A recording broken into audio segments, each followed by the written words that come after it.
My name is Kelly Zheng, and just look at this one line at a time, but I am a customer success manager at a business intelligence firm.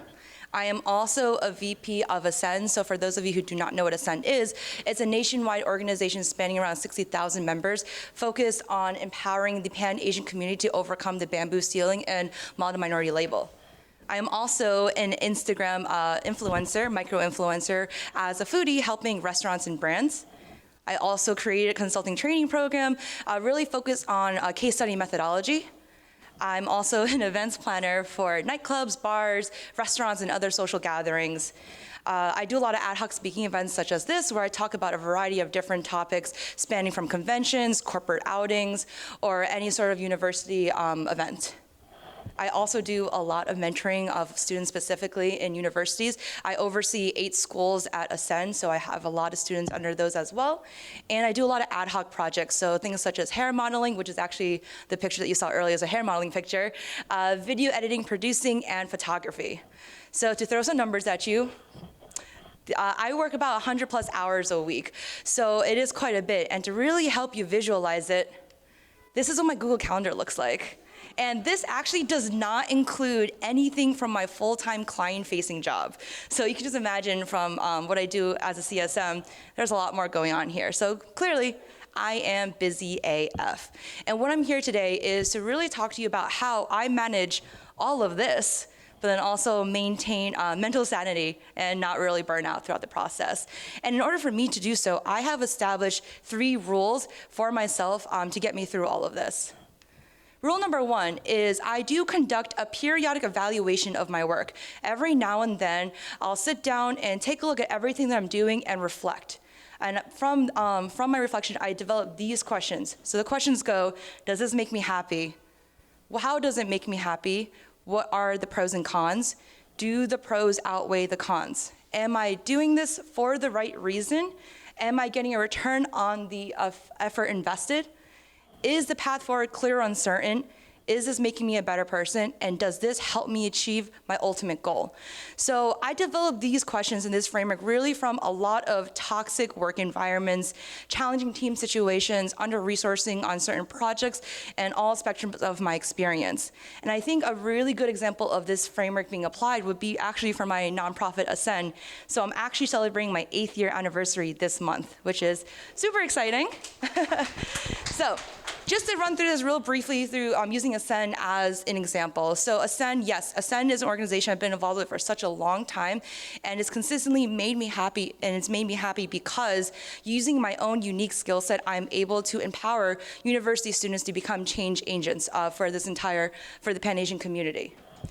The cons of Ascend would be it is very time consuming. As you can see, I dedicate about 10 to 15 hours per week on just a nonprofit on the side. And sometimes there is a lack of resourcing and support from other teams.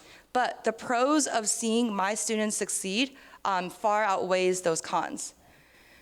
Is the path forward clear or uncertain? I would say, personally for me, at my VP role, it is very clear. I know exactly what I do, and I also know what the next step is while having the support of my team. And is this making me a better person? So to me, I do believe Ascend is making me a better person because through my work with the Pan-Asian community, I'm able to help individuals, whether it be the masses or just one person. So I would say Ascend gets a check mark on every single question. But oftentimes, we don't really get a chance to take an opportunity to really reflect on what we're doing. We always get bogged down sometimes and really focus on the wrong things. And the ability to really get some clarity around what we're doing is sometimes lost. So by applying these questions and asking myself periodically on the different things that I'm doing, it really helps me understand where I need to stay and where I need to get out. Rule number 2.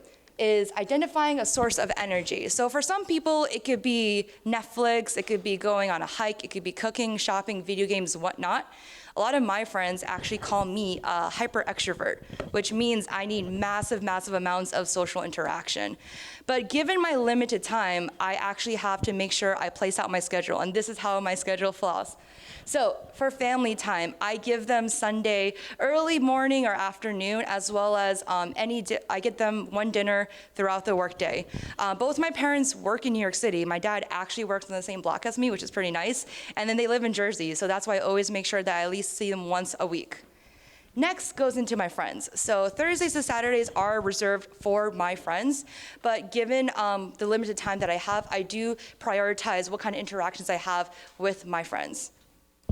Over time, especially relating to my hustles, I'm very busy, but then I do receive a lot of negative comments from those around me and those that I meet, especially associating because I am a young Asian female. So I do hear some biased comments, and through that, I always say this: there are 7.5 billion plus people on this planet, so why get bogged down by the negative ones? And through that, that had led me to start prioritizing my interactions with my friends.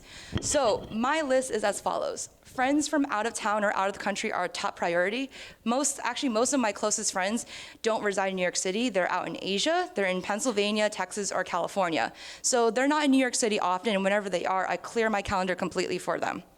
The second one would be birthday parties and celebrations. So these are events that don't typically happen that frequently within the year, maybe once or twice per individual, and usually hold some significance, so I keep them at second. Third is my 20 closest New York City friends. So these are individuals that reside in New York City, somewhere in the audience, and they're the ones who I've formed a very deep and intimate bond with and always have my back. Fourth is friends leaning more towards acquaintances. So these are individuals who I not necessarily form that really, really deep bond with, but I do have a really good time hanging out with them, going out for drinks and going to parties. So they're on their way also working towards number 3. And the last one is the large gatherings with more strangers than friends. So these are like your happy hour mixers, social events, large gatherings from all these like TAP, AEM, all those kind of groups. So these large gatherings where I don't necessarily know a lot of people, and it's a good way for me to really meet people. While I do love to meet new people and make more friends, my time is limited, so that's why I want to make sure that every single interaction I have is valuable and meaningful. The more meaningful the interactions, the easier it is actually for me to be able to gain more positive energy to keep going with the work that I'm doing. And finally, this is the one where I get a lot of laughs at, but when I'm single, this is my dating schedule. So I only allow dates on Saturday evenings to Monday, Tuesday, Wednesday evenings, which I know are not the typical times, but given that the first two are my priorities, my dates have to be okay with that. But of course, if the dates do go well, they can get some of that Thursday to Saturday time. So it works. I mean, my boyfriend's out in the audience right now, so it worked. But this is how I prioritize my time. It is very limited, but I want to make sure that every single moment spent is a very meaningful interaction.